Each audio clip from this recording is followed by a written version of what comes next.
What a beautiful space. Oh my God.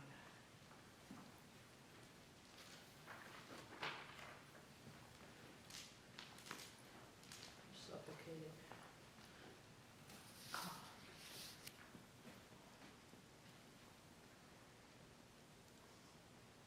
Nice. Ellen, you look like you've lost weight. Yes, I probably have. I'm doing a lot of exercising and I'm not eating a lot. Until I have this angioplasty, Right. it's hard to take in too much food at one time. And when is And that I'm scheduled? just not hungry.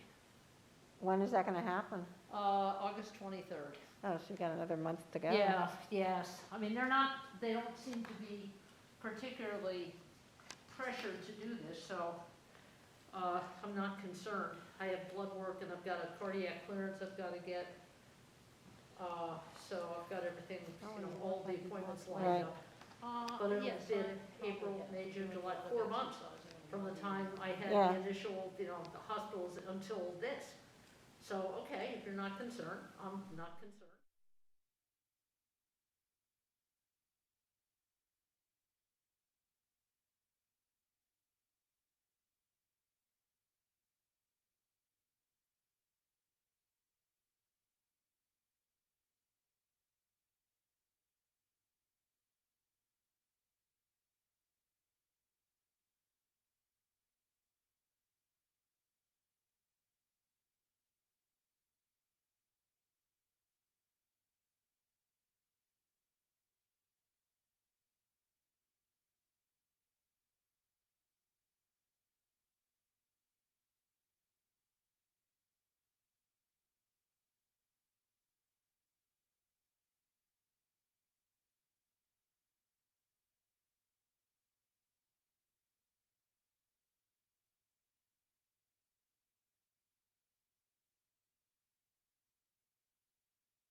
Oh, I see a commercial building. That must be fair and careful.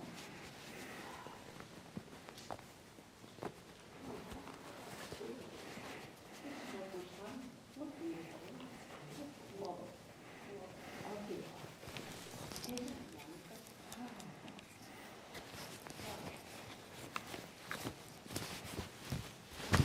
There we go.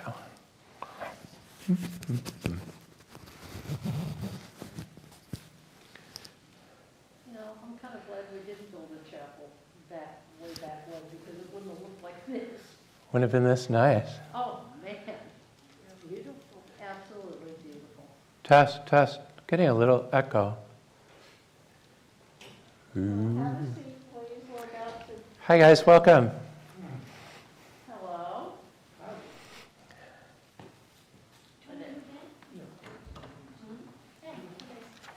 Okay, you ready?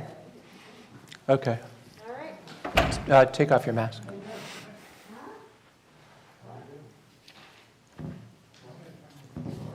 Welcome to our summer Limmud. Welcome to those of you here in our beautiful Mishkan, as well as those of you who are watching our presentation on whatever streaming device you are using. This Summer Limmud series is presented by the Adult Education Committee and our clergy team, and we're excited to provide this multi-access program to all of you, whether you're here or remote. Tonight's presentation will be made by Cantor Leider and Ilene Van Hoozer, MSW, who will examine the narratives of Jacob's spiritual encounters to explore the topic of personal transformation. Please note that we are recording this session for members who wish to view it at a future time. We ask that you hold your questions until the end of the session. Guests at home can email their questions using the walenskyresearch@gmail.com email address that was sent to you with your most recent program reminder. Be sure also to print or view the resource sheet that was attached to that email, and those of you here should all have picked it up on the table outside. For guests in the sanctuary, at the end of the program, I'll come around with a mic and allow me to hold the mic for safety with the COVID virus. I also ask that presenters repeat questions so they are clear for everyone to hear. Again, thanks for being with us tonight, and now I turn the program over to our presenters, Alan and Ilene. Thank you. How do I do that? Put it there, yeah.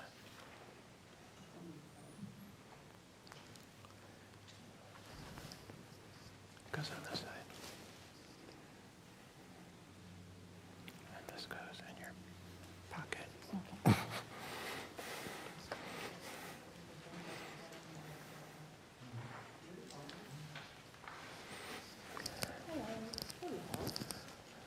So nice to be here. I want to thank Cantor Leider for asking me to work with him, and you can't hear me. I don't think that mic is working. I think it's on. You just have to talk louder. I have to talk louder. A professional. Ladies and gentlemen, my son. Oh, my God. What a gift to have a tape in the He's a family. videographer, yes, thank you. I don't think it's on. Yeah, that wasn't on. Yeah, there we go. Now it's on? Give it a moment. Try it now. Hello, all the troops are coming out to help. Can you hear me now, Fran? Can you hear me? Okay, thank you. I was thanking Cantor Leider for asking me to do this with him, and how phenomenal that we are here in the Mishnah. I mean, I think Jacob would love it. He'll let us know. But tonight I would like to start off by offering a paradigm for the story of Jacob and for us all. In 1987, Joseph Campbell wrote about the hero's journey. His words, not mine. This has become an often used story template in books and myths, TV shows, and movies. A prime example of this is the Star Wars movie. I'm sure we've all heard of that. According to Christopher Vogel, an author, quote, "The hero's journey is an all-embracing metaphor for the deep inner journey of transformation that heroes in every time and place seem to share. A path that leads through great moments of separation, descent, ordeal, and return. They share common structural elements found universally in myths, stories, and fairy tales. The hero's journey taps into our desire to develop and to grow into our higher self, offering the hope that transformation is possible. It is a path that traverses the journey of dependency to individuation. We learn how to embrace life despite our fears, how to cultivate awe in our daily lives. Life's trials and tribulations may not always seem heroic, but knowing that we grow from them can help us discover that which is the best inside of ourselves. Even the smallest action in retrospect can become a pivotal, significant life moment, and hopefully knowing that makes it easier and worth the effort. There are stages to the journey.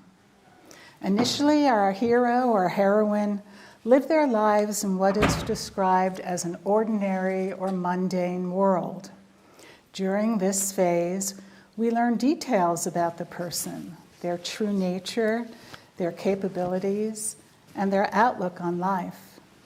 It allows us to identify with them. When you first encountered Jacob, were you able to identify with him? Did you see any of him in yourself? A time comes when there's a call to adventure. The person's comfort in their familiar world is disrupted due to an action or a threat to their safety. Therefore, a quest must be undertaken, even if the person is reluctant to engage in it. Luke Skywalker really wants to become a Jedi. Our hero and heroine are not perfect people. Jacob needs to immediately leave for his Uncle Laban's house because Esau has threatened to kill him. However, despite their reservations, they must leave home. Along the road, they meet a mentor or a guide, a figure who gives them something that they need, something that would dispel their doubt and offer comfort to them so they can continue dealing with their uncertainties. God's message to Jacob during his dream of the ladder identifies God as Jacob's mentor if Jacob chooses to accept and trust in God. Who was the guide in Star Wars? Obi-Wan Kenobi. Obi-Wan Kenobi. Subsequently, a threshold is identified. It is a boundary that indicates to us that our hero or heroine is preparing to act on their quest. This quest can be emotional, physical, or spiritual. Jacob places a stone and anoints it, naming it the place of his dream, Bethel, house of God. This is a demarcation of his first spiritual encounter in his fledgling spiritual awareness. Our hero or heroine then commits to continue their quest despite their fear.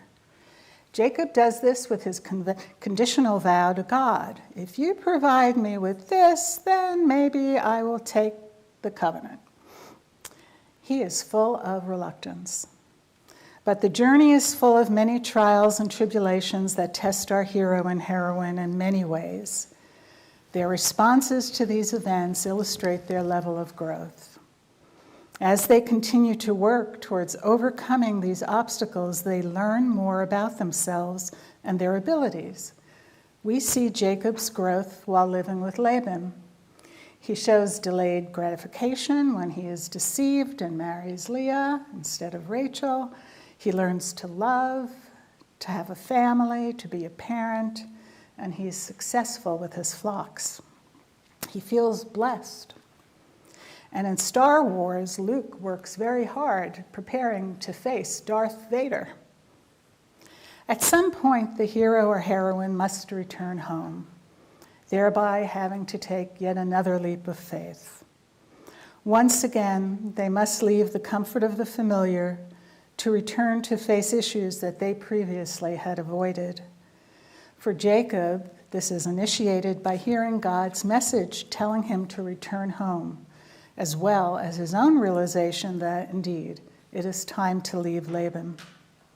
They go deep into themselves as the fear of death is imminent. It could either be realistic or metaphoric. Once again, they have to overcome these obstacles in order to be resurrected with greater self-esteem, a secure identity, and a developing sense of purpose.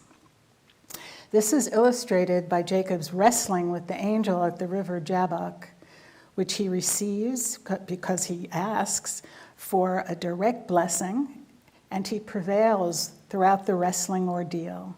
His name is also changed to Israel. Do you think that Luke Skywalker's blessing is, "May the Force be with you"? Oftentimes, the person makes a sacrifice for the greater good. Jacob is wounded and develops a lifetime limp. He goes from his self-preoccupation to a transpersonal phase where he recognizes and trusts God's purpose for him. The person is forever changed, as is Jacob. They receive some sort of reward, which may be in the form of knowledge or insight or reconciliation. Luke does become a Jedi. In Jacob's final meeting with Esau, Esau offers him forgiveness. Jacob also accepts his place and destiny when he allows God to anoint him as patriarch. The hero or heroine finds their home knowing that they will never be the same person who left. Jacob's new identity is confirmed as Israel, and this allows him to feel whole with a sense of shalom. This journey is familiar to all of us because indeed we too live it. Joseph Campbell said, "The cave we fear to enter holds the treasures we seek." It teaches us that change is a tension between fear and desire. We are able to transform our consciousness and change our own stories. Tara Brach, a local and nationally acclaimed psychologist and mindfulness meditation teacher, says that when we quote unquote wake up, we truly live our authentic life. But it also means that we leave a part of us behind. We learn to take risks, make choices, and even fail. We learn that setbacks are necessary detours on our journey. Sometimes transformation is not linear. It is like a cha-cha, and we continue to dance and move forward. Cameron Wright in The Rent Collector reminds us that the fiercest battles often take place within. Despite our internal and external wounds, we are all still holy, and we all deserve blessings.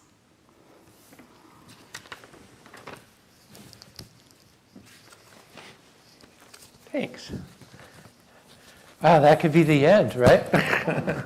That was beautiful. Good evening.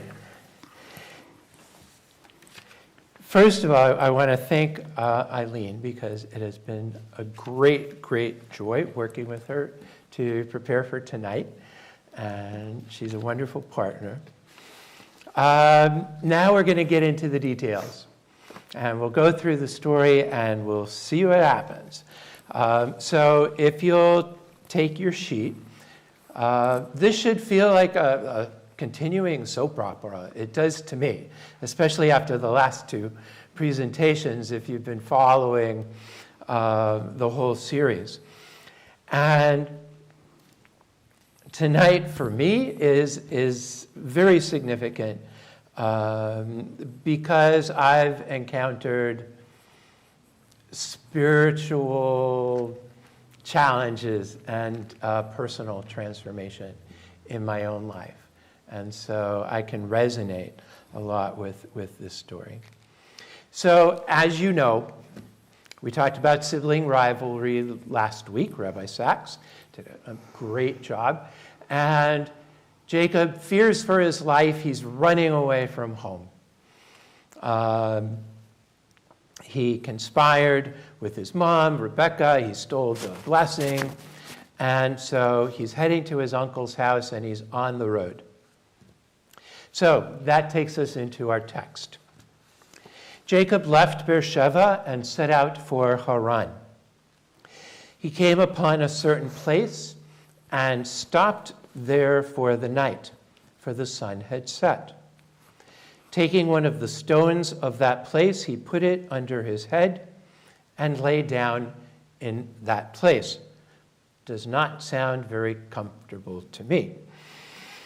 It says he came upon a certain place, and there are a lot of rabbinic commentaries that talk about that place being Mount Moriah, which is the Temple Mount. That place he stopped for the night was none other than the spot where the Holy Ark would be in Jerusalem, and where the priests would come on the holiest day of the year and stand before God in that place. Of course, he names the place later on Bethel, meaning house of God. And in Israel today, Bethel is not there.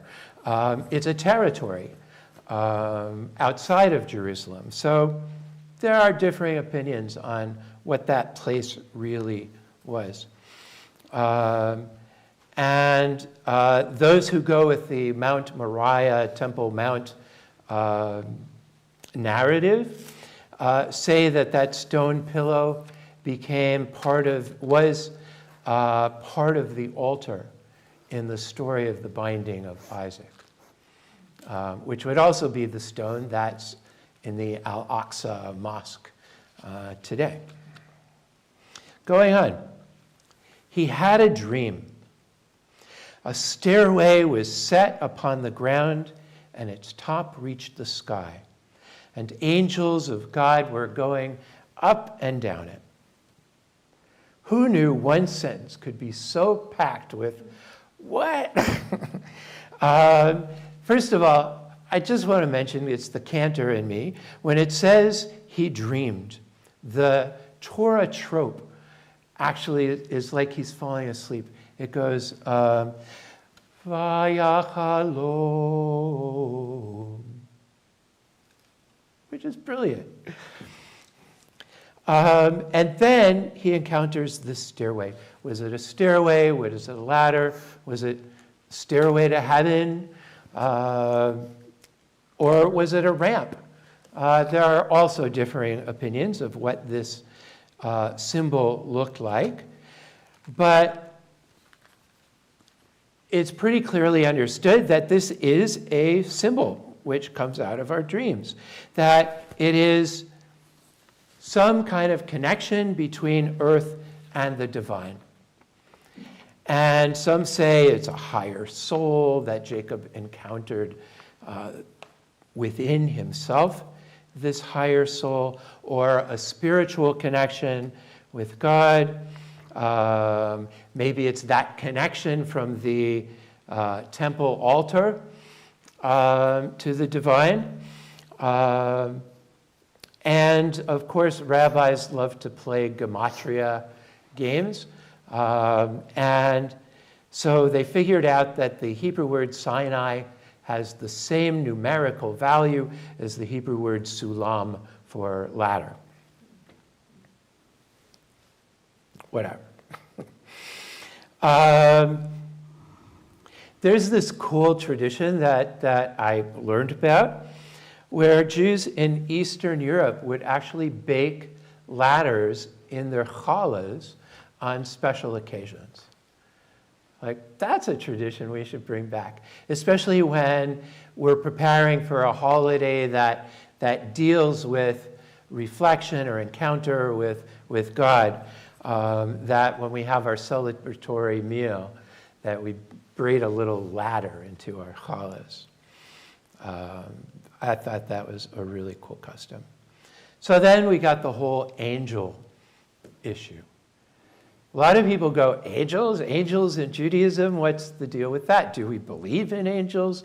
And the answer is yes, absolutely. Angels are a part of Judaism in many directions.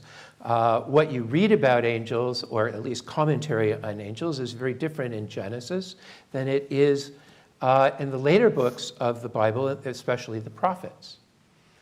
Because what the prophets describe are these wild, they're like drugged out reports on what an angel might look like.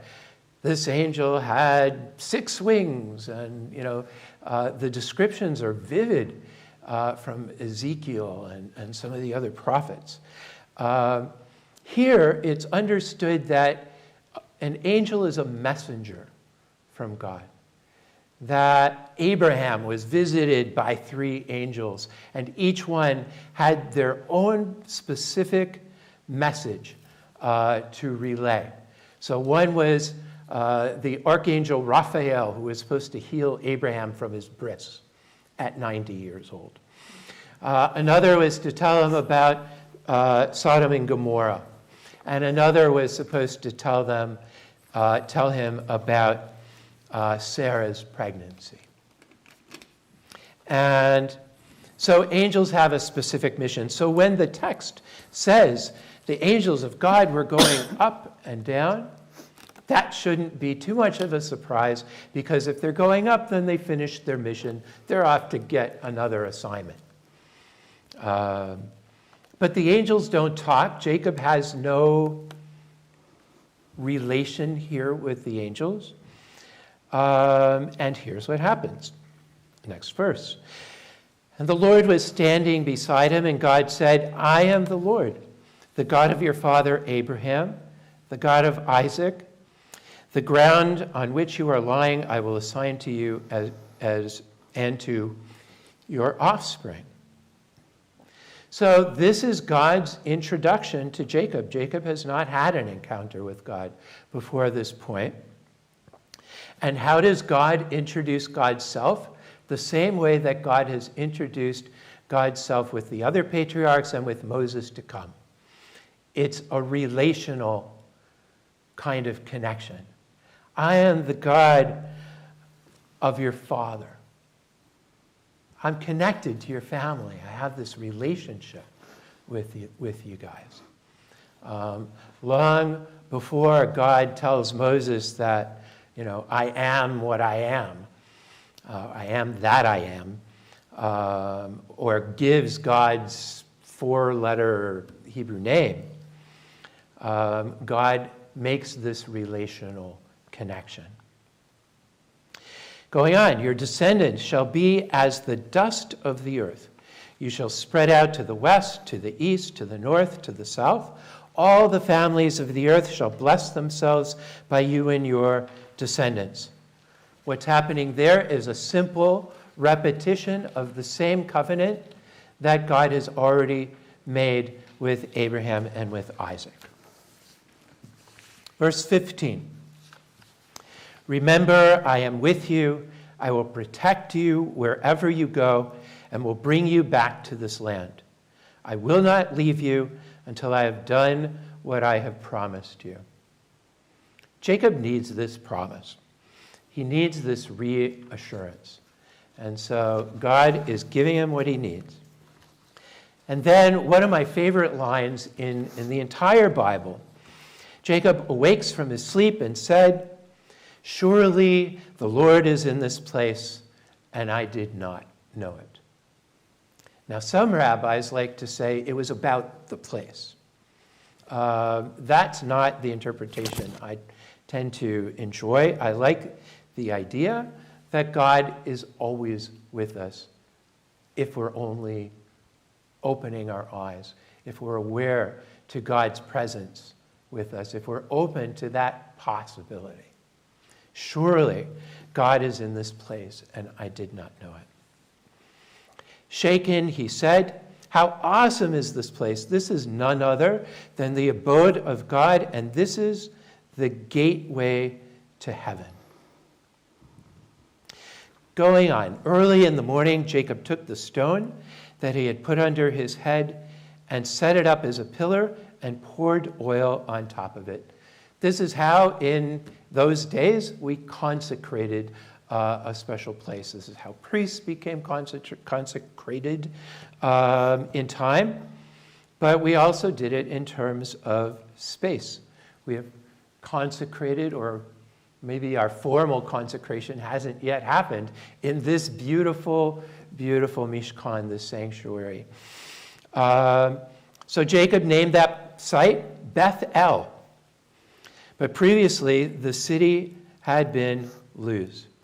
Beth-El means house of God. The city Beth-El still exists. It's actually a territory outside of Jerusalem, right near the big Palestinian city, starts with an R, Ramallah. I had the occasion to visit Beth-El, and there's even a little shrine that they say has been there throughout the centuries, which is interesting. Jacob then made a vow saying, if God remains with me, if God protects me on that journey, on this journey that I am making, and gives me bread to eat and clothing to wear, and if I return safe to my father's house, the Lord shall be my God. It's a lot of ifs. But this is how Jacob sets it up. And this stone which I have set up as a pillar shall be God's abode. And of all that you give me, I will set a tithe for you. So it's kind of a bargain that Jacob makes. It's very unlike saying, Hineni. I'm here, I'm present, I'm in this. Jacob's not. So he kind of sets this up.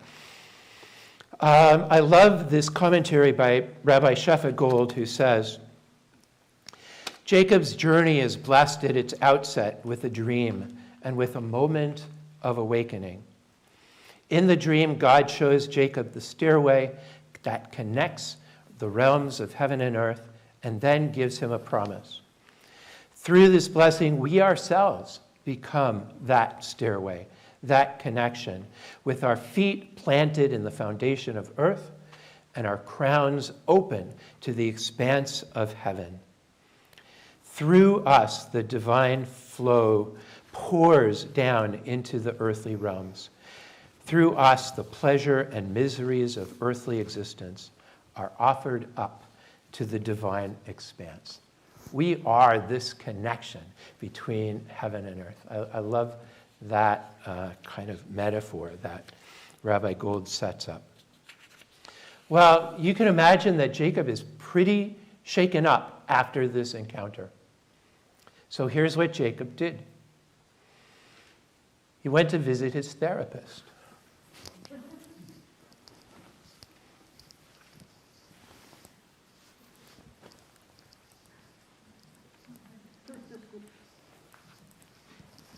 Hey, Doc. Well, hi, Jake. May I still call you Jake? You Yeah, said last Jake. time I can call you Jake. We know how important names are. First, before we start, we have a lot of paperwork to take care of. Yes, yes. So you filled out the intake form. Check. Okay. You did the HIPAA release? Yes. Check. What about the insurance papers? I just Does signed that- everything that was there. Okay. And payment, well, we'll accept, like we did last time, stones and blessings. Okay. Okay. So how can I be helpful? What brings you here today? Well, this is pretty weird. Pretty weird. I mean, you know I've had a bit of a troubled life, and that I and my twin brother don't get along well.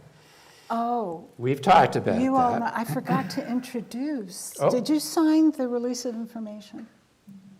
Yes. Okay, because I wanted to introduce, this is the TRS family, congregants. I guess we can call them mishpucha. Yeah. Works for me. You all know about the problems in the family between the twins and things happened. Okay, sorry. Yeah, boy, did things happen.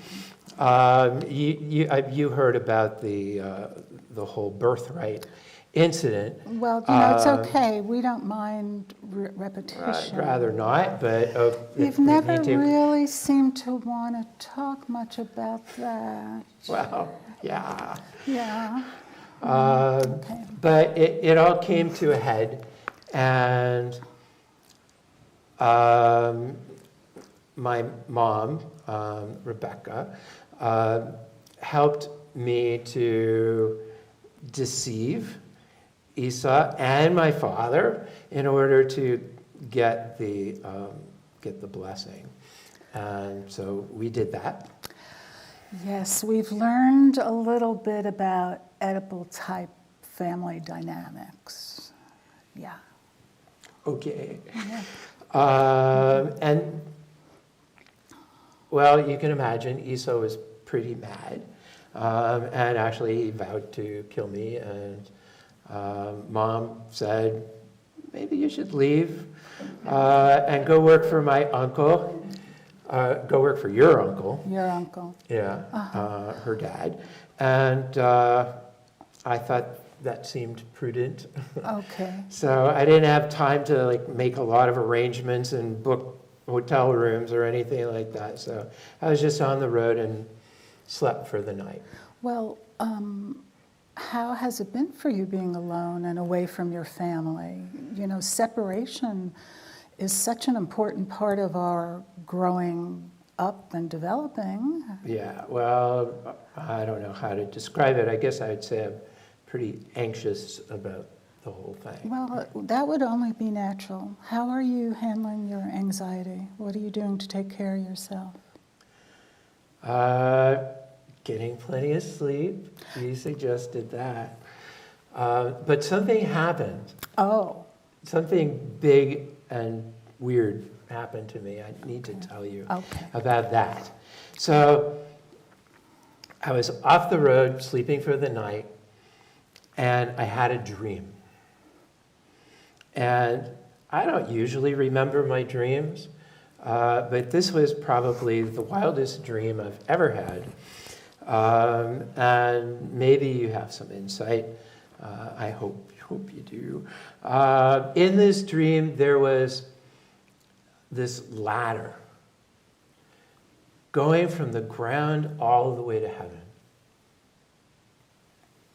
Huge ladder. I couldn't see the end of it.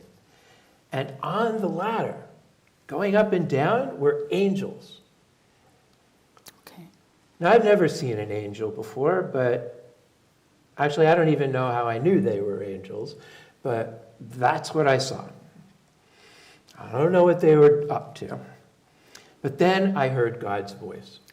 You heard a voice. We've learned a lot about hearing voices and how to treat that. Okay, good. Okay. Okay, I may need some help there.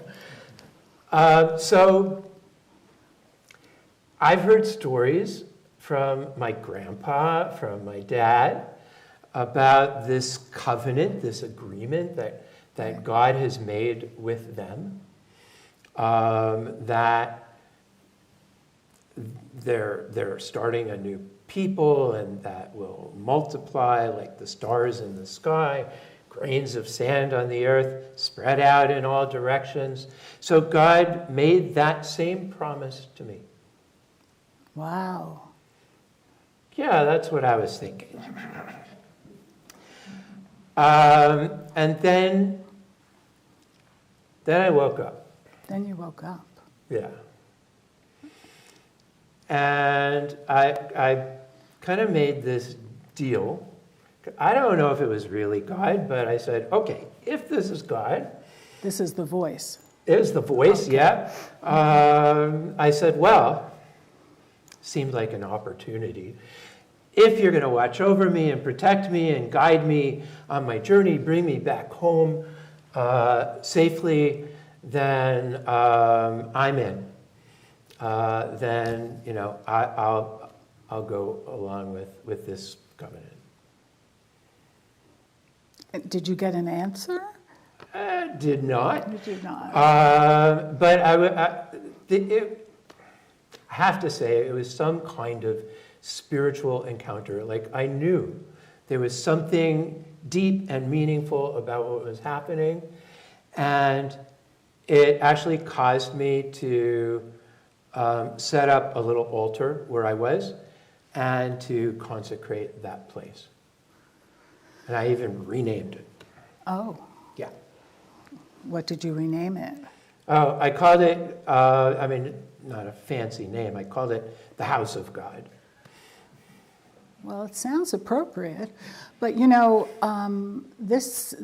you seem just amazed, and this is a phenomenal dream experience. You almost talk about it as if you were in it, but you were dreaming. You're sort of what we talk about lucid dreams these days, but we've learned a lot about dreams too. We have Freud, who I think was Mishpacha too, I'm not quite sure, but Freud talked about, and the early rabbis talked about dreams being nocturnal ways of us dealing with our daily life, and he called it day residue, and he believed that we had a lot of infantile sexual urges. Then there was Alfred. I had a lot of residue. I bet you had a lot of residue, especially at your age. Yeah.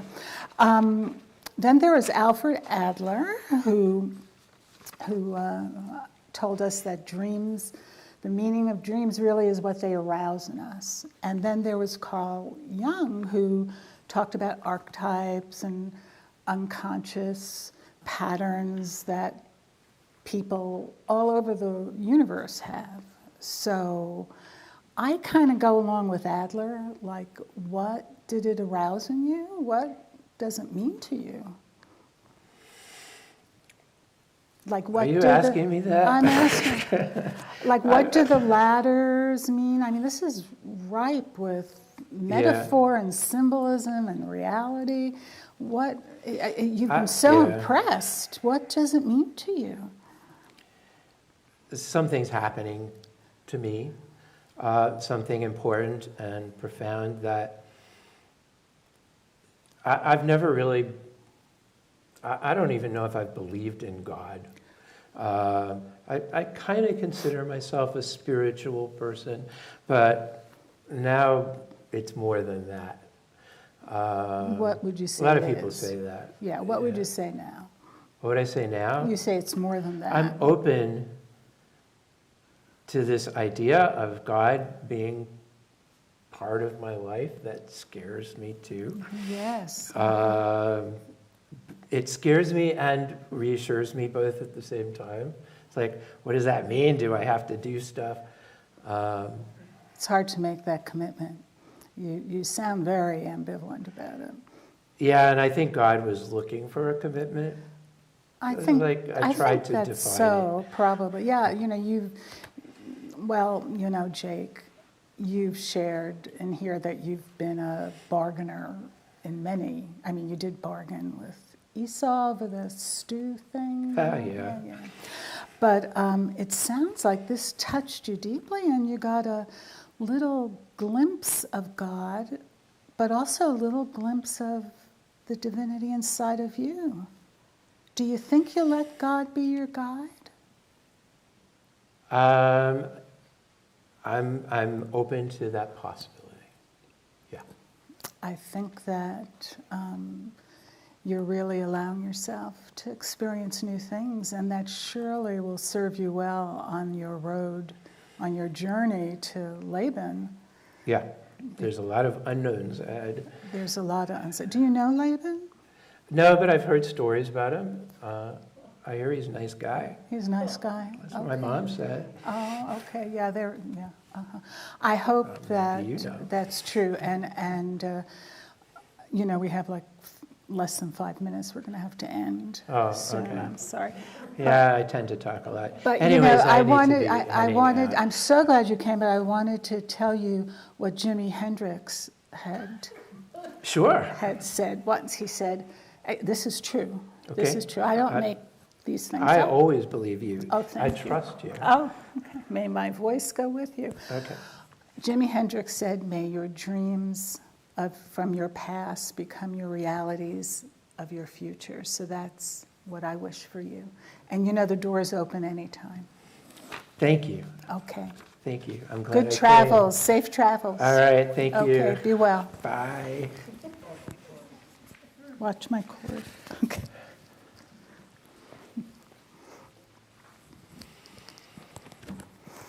Okay. Moving on in our text. Actually, before we need a little synopsis about what happens to Jacob in the next interim 20 years.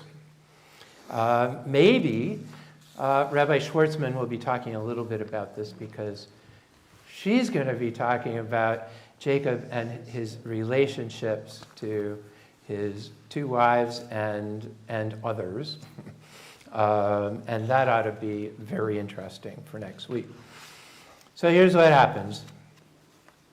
Jacob meets Rachel before he even meets his uncle. He falls in love with her. Jacob makes this bargain, yet another bargain. He works 7 years. He's deceived. He marries Leah. And Jacob has to work another 7 years in order to marry Rachel. Lots of kids. Lots of kids. By Rachel, by Bilhah, Rachel's maidservant, and by Zilpah, Leah's maidservant. And then finally by Rachel, who bears Joseph. Finally, after 20 years, Jacob is ready to do some leave-taking. Jacob is blessed by God with the flocks that he oversees for his uncle. Laban is, of course, upset to see Jacob and his family, his mishpacha, head out. And in fact, Laban ends up chasing after him. Jacob prays, and God renews God's promise of presence to Jacob. Despite that, Laban and his sons catch up with Jacob. They have an encounter. There's a lot of strife. You can read this one on your own.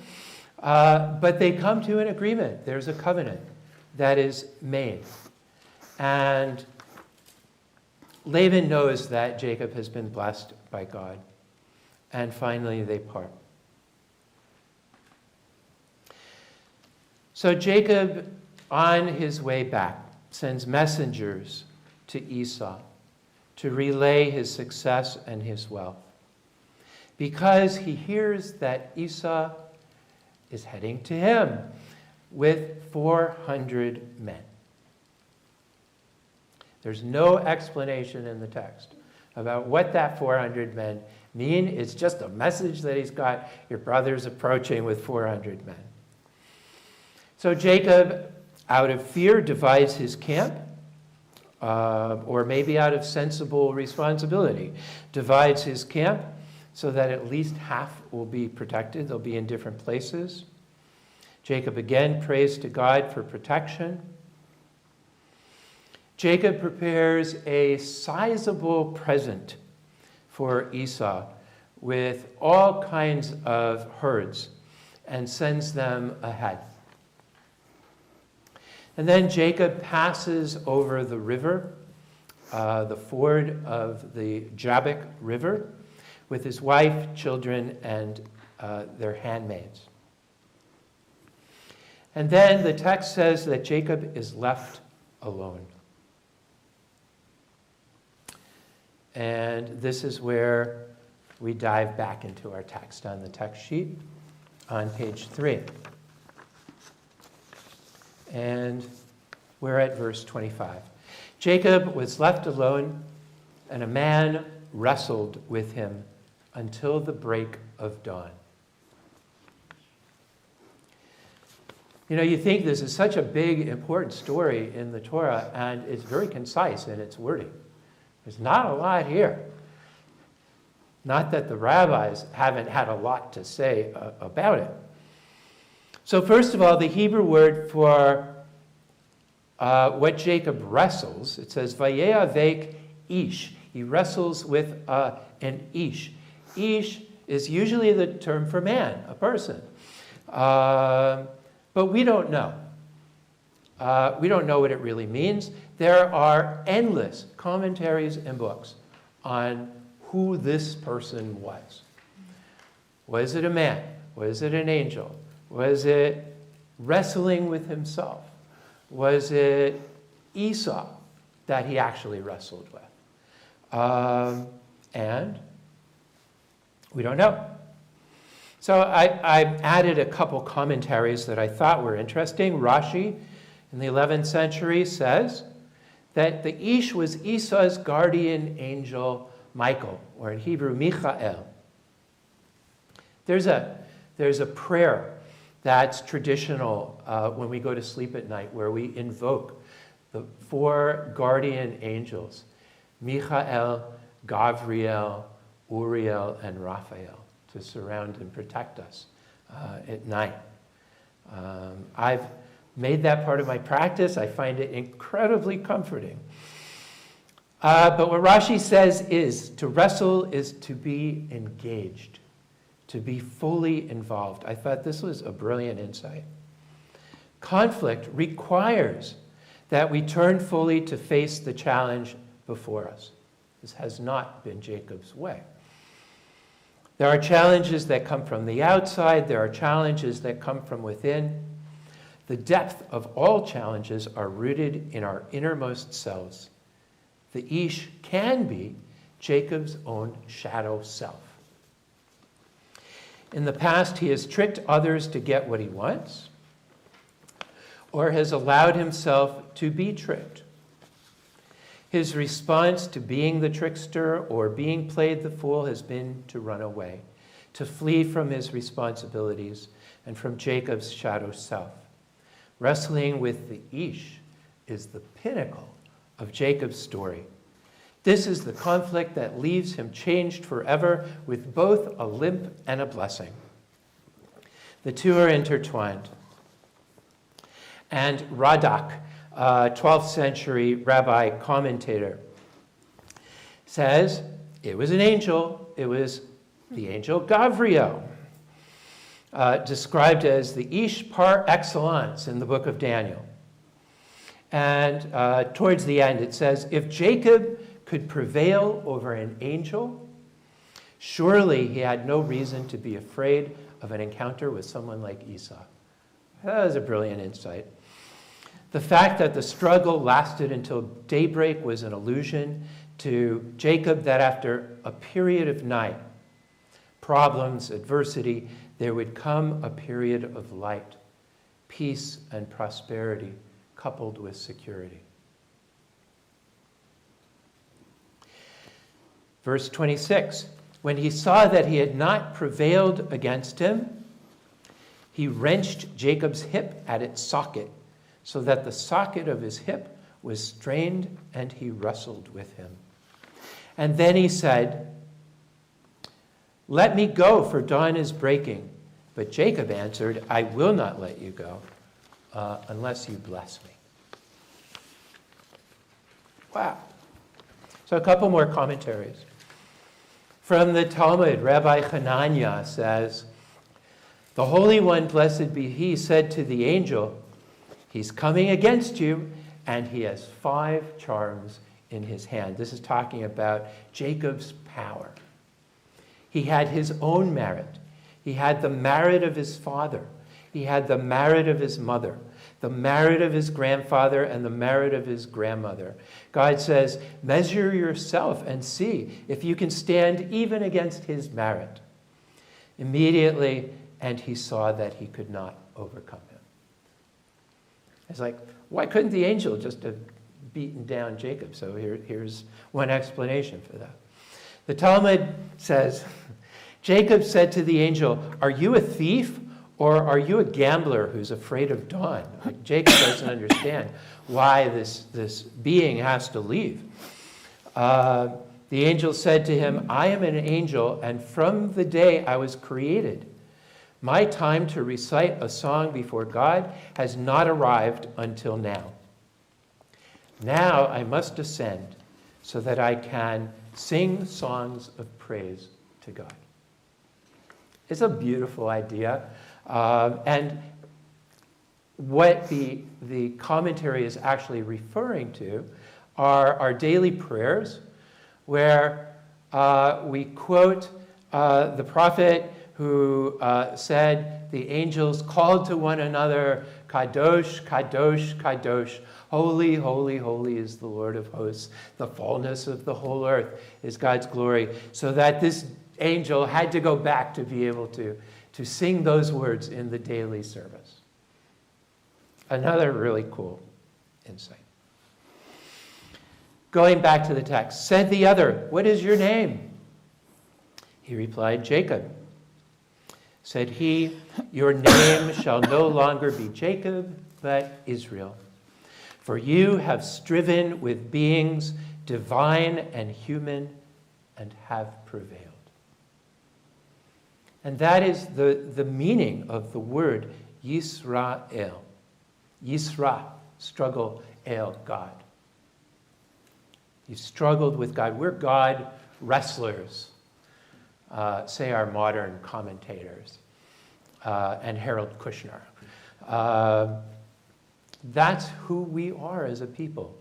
We can question God. We're encouraged to question God. We're encouraged to find our own personal relationship with God. In the Avot prayer, we say, Elohei Avraham, Elohei Avraham, Elohei Yitzchak, Elohei Yaakov, Elohei Sarah, Rivka, Leah, Rachel. Why does the rabbis ask, why does it repeat Elohei? Why couldn't it just said God of Abraham and everybody else? And the idea was that they each had their own relationship with God, as did our generations, our grandparents, our parents, and us. Really what we should be thinking at that point in that prayer is Elohei, me, my God, and whatever my relationship is with God. I love this modern commentary by Rabbi Fields. He says, "The battle between Jacob and the angel took place inside Jacob's mind.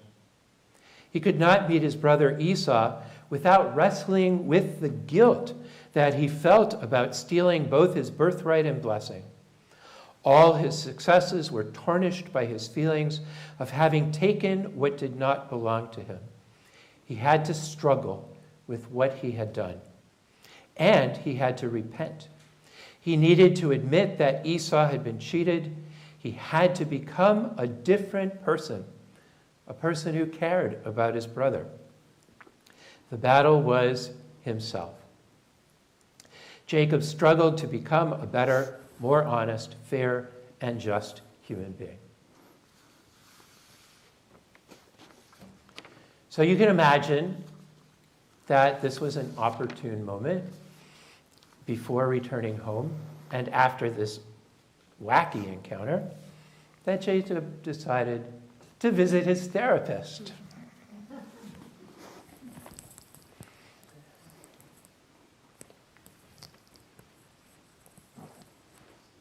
Hey, Doc. Hello, Jake. Yeah, Jacob. Oh, Jacob. Yep. Oh, okay. Nice to see you. It's been around 20 years.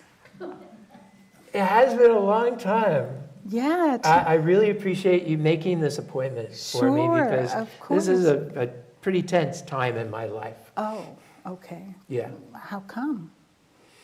Well, What's going on? so we last spoke when I was leaving home. Right. How has life been for you since then?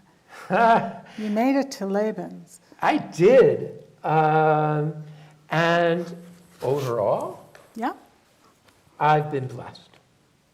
Wonderful. I've been blessed by God. The flocks that I had authority over multiplied like crazy. All of my work was a blessing. It was blessed. My relationship with my uncle, not so great. He tried to take advantage of me. He did take advantage of me. He switched his daughters when I went to marry one. But now I've got 2 wives. I've got my own flocks. And I feel good about where I am. That's wonderful. You know, a psychologist, Erik Erikson, has taught us that as we grow and develop, we go through different stages, and that each stage has a challenge. And you're at that stage between 40, 65 years old. Yeah. That's called generativity versus stagnation. And it sounds, that's a time of relative stability in life, and it sure sounds like you have enjoyed it and that you are grateful for all those blessings. But Stability, I don't know, because I got a lot of kids. Stability. A lot of kids. I guess so. But let's talk just a little bit, if we can. Yeah. I know there's other things you want to say. Oh, my goodness, yes. But let's talk just a little bit about your relationship with Laban. Okay. Okay.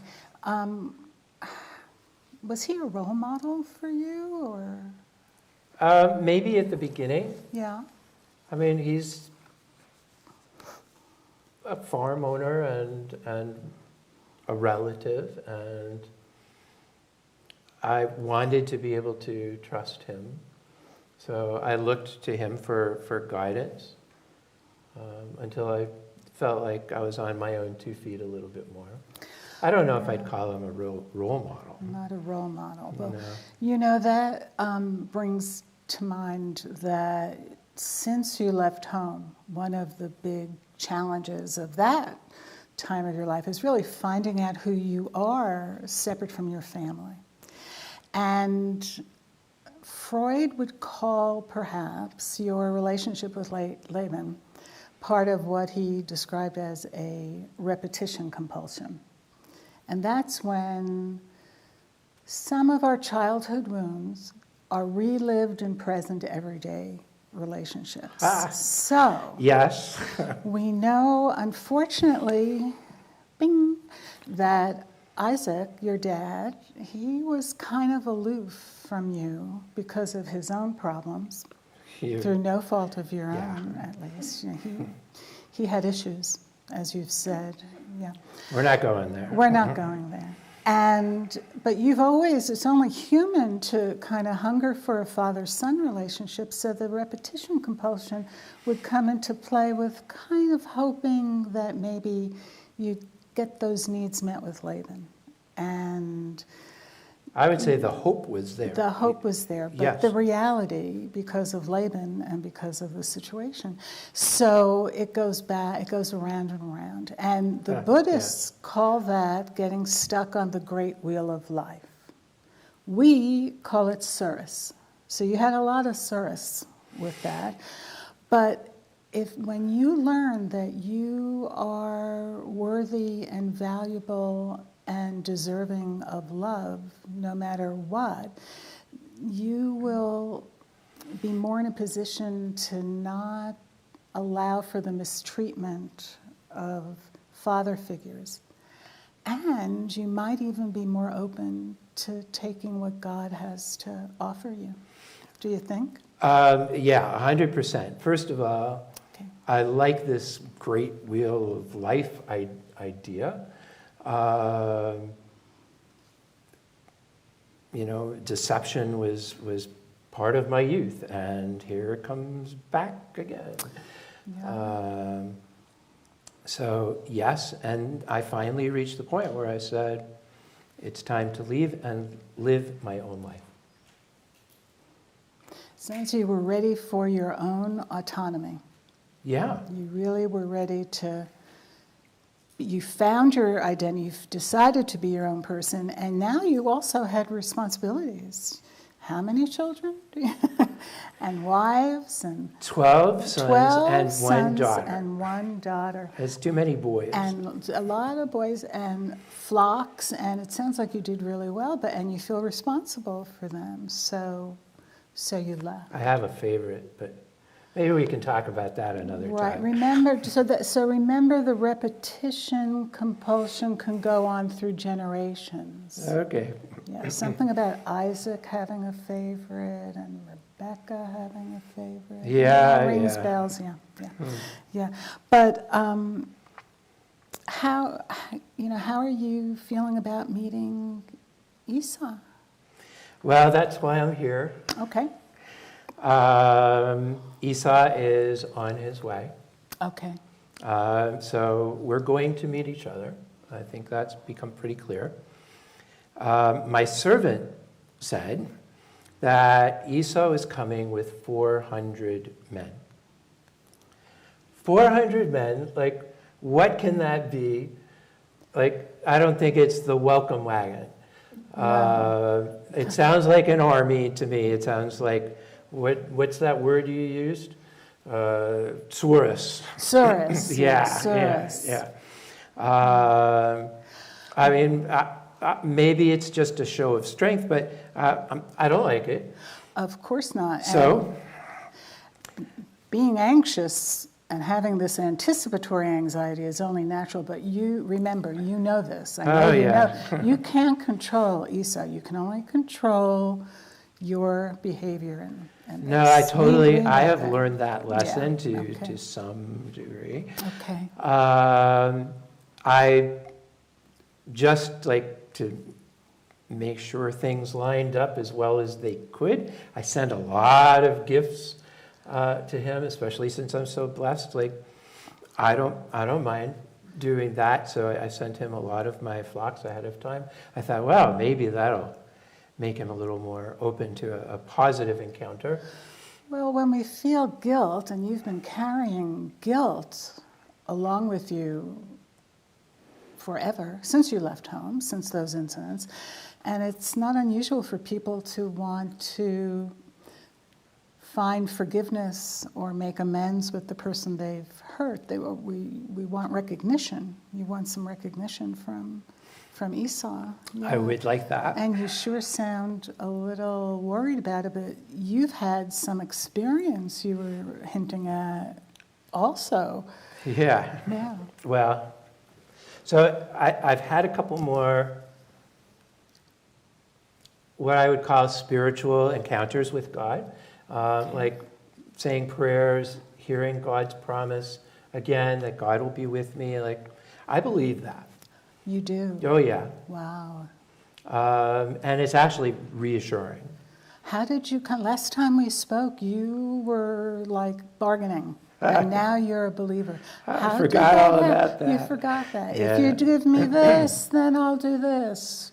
But now you've made a commitment, Jacob. Yeah. Yeah, I'm in. You're in. I'm in. And it's very comforting having this connection in my life. So still, I don't know what's going to happen. So I thought I was being very strategic. I divided up my flocks and servants,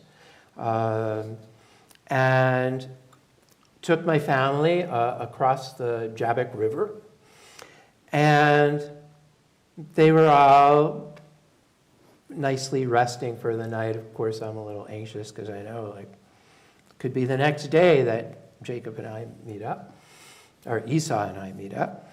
And there was this man who just kind of appeared out of nowhere, and there hadn't been anybody else there.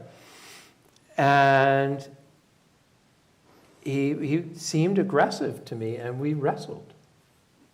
Got physical. Yeah.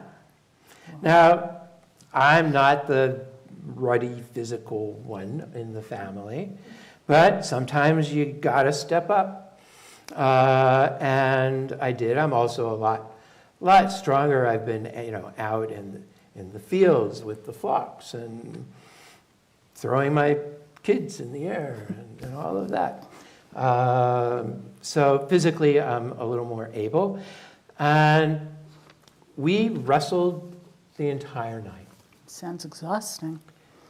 It was, but there was something about this encounter that I felt, just like with that other dream that I had.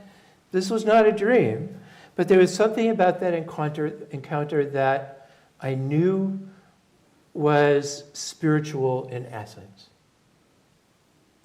What? I don't know. But it had meaning for you, very deep meaning.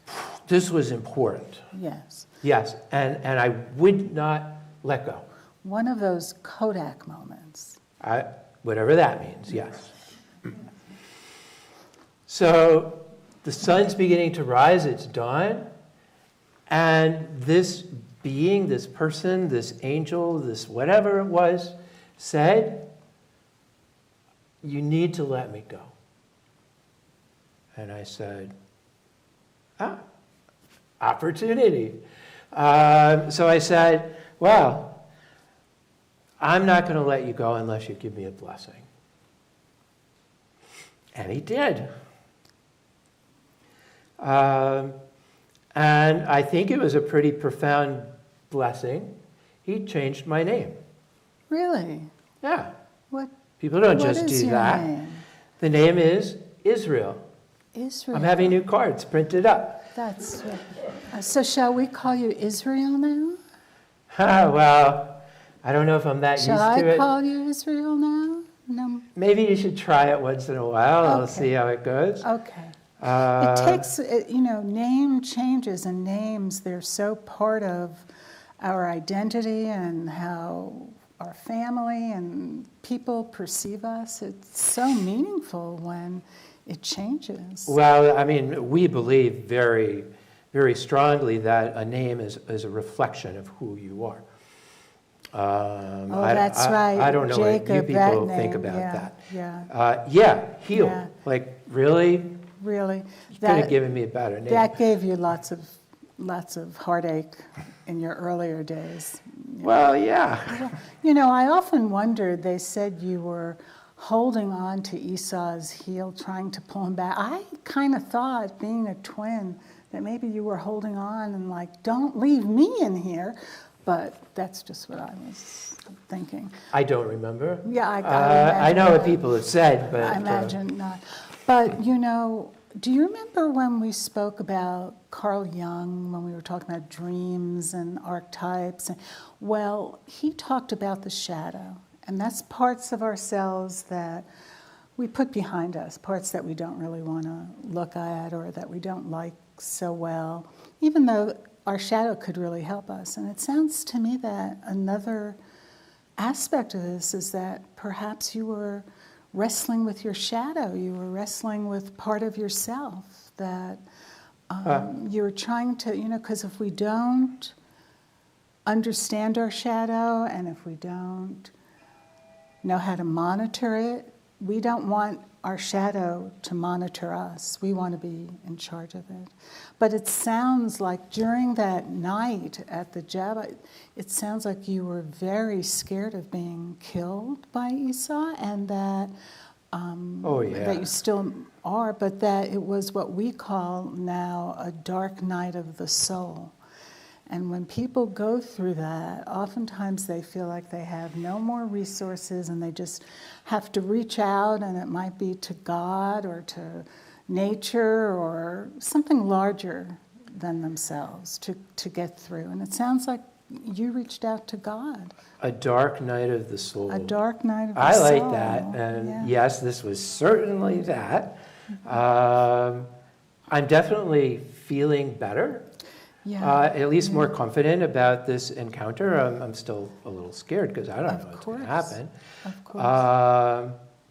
But I feel like, I don't know, I feel kind of stronger inside, having had this encounter. You're really helping me make sense of it, though, so I appreciate that. Well, thank you. But Israel. Yeah, Yeah, I can. that's me. At first I went, what? Yeah. But if when we look at what you went through, we can see how much you've grown. You took on face to face. You did not avoid this creature, and we know in the past avoiding was a way of dealing with things. Always, Always. yes. So yeah. you were directly, the creature asked you your name, you did not make up another name, you didn't try to make believe you were someone else, you said, I am Jacob. You asked for what you needed directly, I want a blessing. And why did you need a blessing at that point? Why? I really, it's interesting. I hadn't thought about it, but I felt the need for that. I knew, I'm already blessed. I know God is with me on this journey, but it's like, here's another spiritual encounter.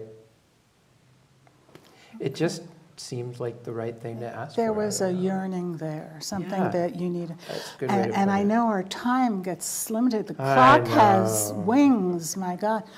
But there's something you didn't mention that I have to bring up, because I noticed that you came in that you have a limp. You didn't have a limp the last time I saw you. Yeah, he, before that being left me, he reached in my thigh or something like that, and something was broken. Ouch. Yeah, so I mean, even though I felt like good about this encounter and that it was important in my life, and that I was changed from it, well, I was also physically changed from it, but yeah, you may have seen me limping over. Yeah, and sometimes we have gentle reminders, or maybe not so gentle, of that which was transcended. But it brings up a very curious dichotomy. Here you have been designated patriarch, you have committed to the covenant. You don't sound ambivalent at all the way you were 20 years ago, and yet here you are, a vulnerable human with a limp. And that teaches us all that no matter how we might feel or be wounded, that we can face our demons and we could take on the struggle. And some people even think that it kind of reflects the Jewish people, that even though we've been wounded over the years, we still have a body and we're still here and we're still a force to be reckoned with. Thriving, and you are our patriarch. Thriving, yes, I am. Thank you, with all those kindla, my goodness. Yeah, that'll keep me busy. Before we stop, yes, you know, that 5-minute bell always comes up. Yeah, I heard it.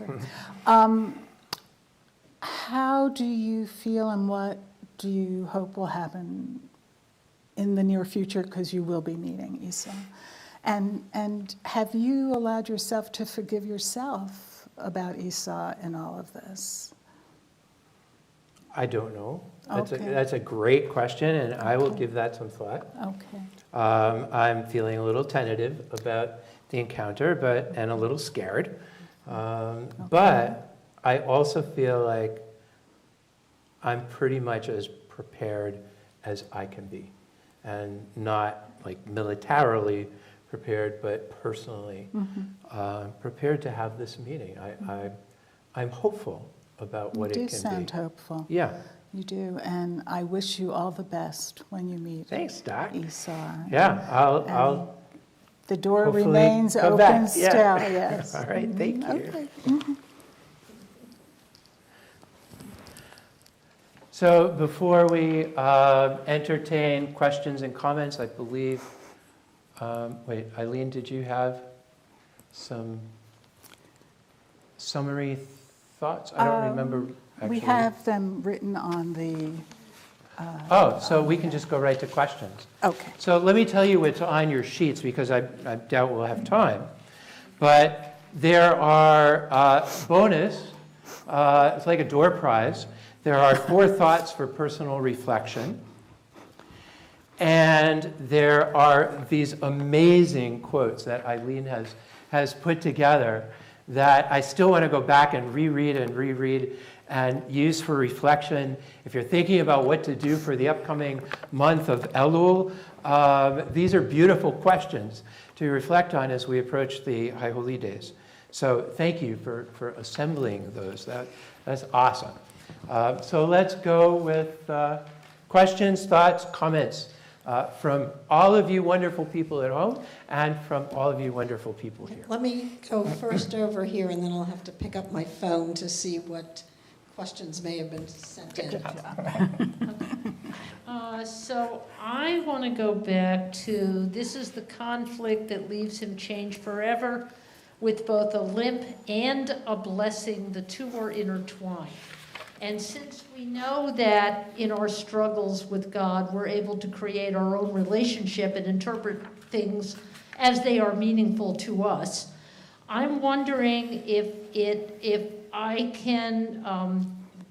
I'm wondering whether it is legitimate for me to believe that the blessing is the lip, that the blessing is the curse, because with the blessing, we become complacent. We believe that God has our back. We know in many instances, both through the Torah and through our own lives, God doesn't always have our back. But if we believe that God does, we let our guard down. We stop trying to take care of ourselves. And I'm wondering if my interpretation that in fact it's not necessarily a blessing to have a blessing, that in fact trust but verify, that God may have other intentions besides our beneficence when that blessing is delivered. Are there instances in the Torah where we see people trusting in blessings that don't necessarily turn out to be in their best interest? Well, we are enslaved as a people for 400 years. So I don't know, it depends if you take the long view or not. I can't think of specific instances where a blessing, turns into not what it was intended to be. That's certainly not the biblical view. Maybe that was God's intention, that the struggle is built into the blessing. Yeah, I think so. You don't get free lunch. There's no free lunch here. No, I really like that idea. In our Musar classes, we talk a lot about trust and what it means to trust in God. And that doesn't mean just turning your life over to God. It means being reassured that God is there, that to live with the idea that there will be a positive outcome, but we know that doesn't always happen in life. I don't know, any thoughts? I was thinking of Musar and the trust, midot, Yeah. and the mantra that some of us had was, believe in God, but tie up your camel. Yeah. So that, Yeah, praise the Lord and pass the ammunition. Maybe. Okay. Go ahead. Thanks, Alex. From Sam Simon, he says, Rabbi Nancy Weiner, in charge of pastoral counseling at Hebrew, suggests Jacob's dream is a metaphor for an existential struggle, perhaps after a tragic loss. He wrestles with how to continue. He becomes whole, shalem, by finding a new purpose, a new name, yet a permanent limp or reminder of the loss. He says, I wanted to offer this idea of the story I've heard of. Beautiful. thank you. And then another one. Thanks, Sam.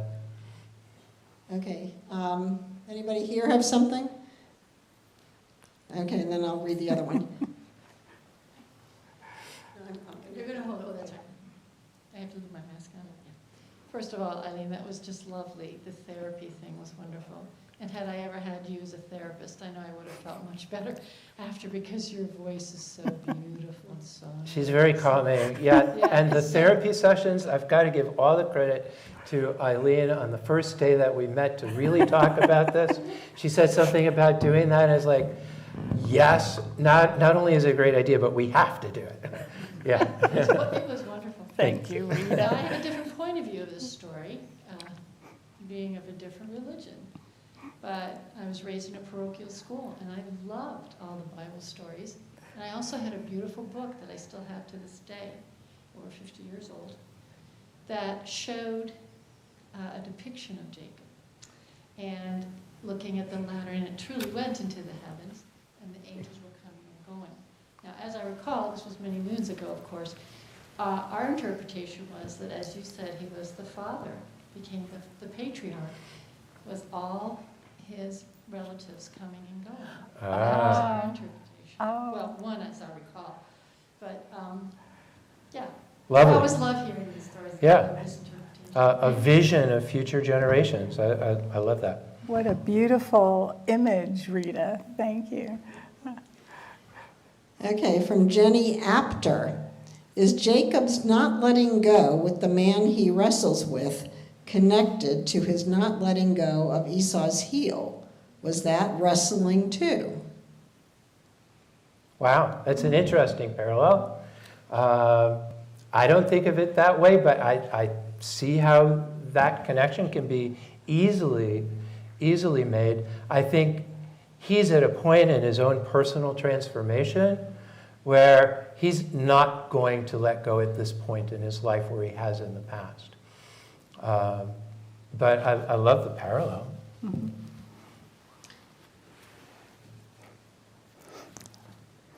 Why did God stop speaking directly to people?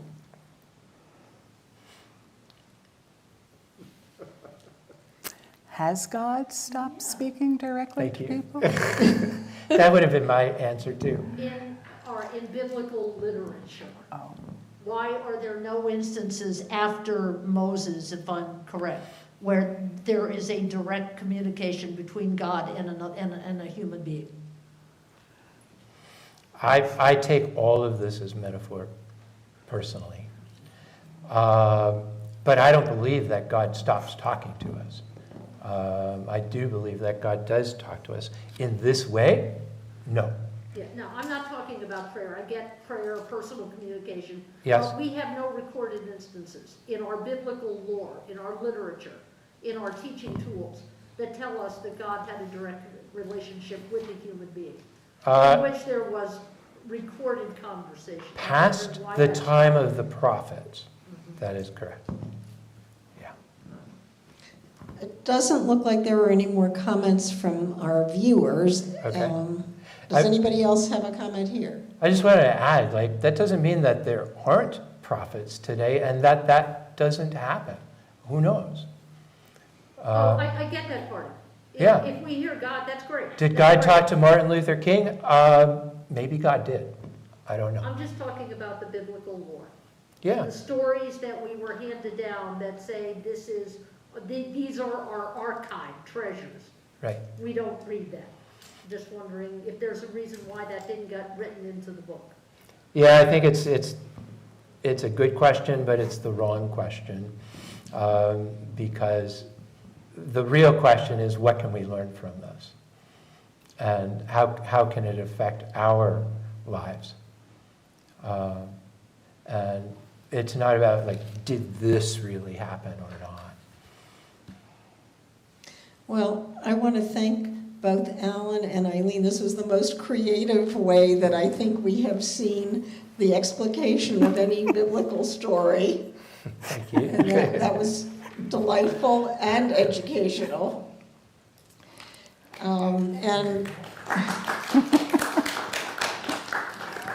We hope that those of you who are here in person and wherever you might be will join us next week when Rabbi Amy Schwartzman and Mimi Weisberg, who is an MSW also, will examine Jacob's sister wives and the complicated relationship among Leah, Rachel, Bilhah, and Zilpah, and the concept of sisterhood.